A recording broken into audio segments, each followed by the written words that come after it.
When deploying an AI model, should you track click or sales, short-term or long-term metrics? In this video, I will show you the right approach to implement AI at your company's success. Hi there, I'm Kelwin Fernandes, your AI advisor, and welcome to another AI Shot. In our previous video, 3 times for predictions, we mentioned that when choosing between building an AI model that predicts short-term versus long-term, choose the shortest prediction that is still actionable so that you can still transform into actionable decisions in your business. In this video, we will focus on what KPIs you should track. Let's say you are building a recommender system for an e-commerce website. Should you track revenue per campaign, quarter revenue, long-term customer lifetime value?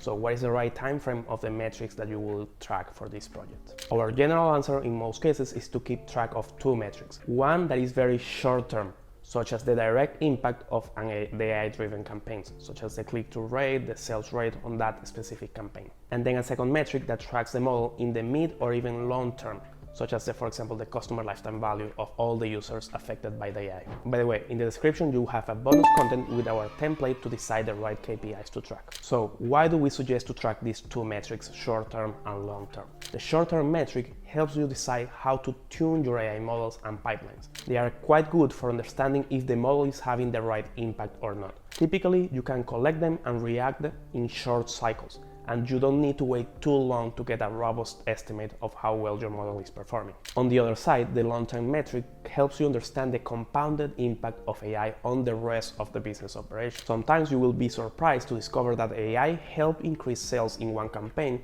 but the overall customer lifetime value of your customer base didn't change. In other cases, you will be even more surprised by understanding that it improved way beyond the direct impact of the campaigns. However, you will need to have some patience since it may take months or years to capture their impact fully. By the way, when thinking about short-term and long-term KPIs to track AI models, don't think only in terms of time. Consider also, for example, interactions or indirections between the AI model and the customer journey. For example, let's look at our e-commerce website with our recommender system. You may look for open rates, click rates, purchase values, and lifetime values. These are all valid metrics. I will aim in this case for the most direct metric where the AI makes an impact. For instance, the user is not aware of the AI recommendations before opening the email, so it's completely irrelevant to track open rates, but we can keep track of click rates to understand if the AI is generating good predictions. What about purchase rates and lifetime value?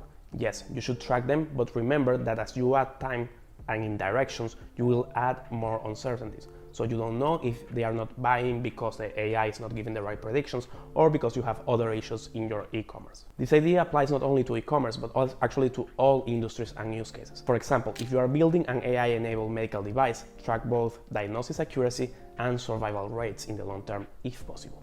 So you know both the model accuracy and how the business, how the industry as a whole gets affected in the long term.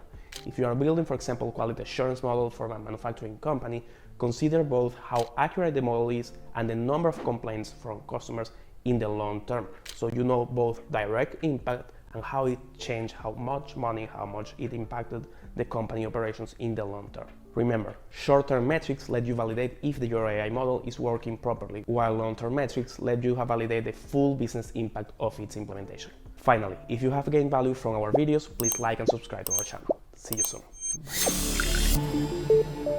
Bye.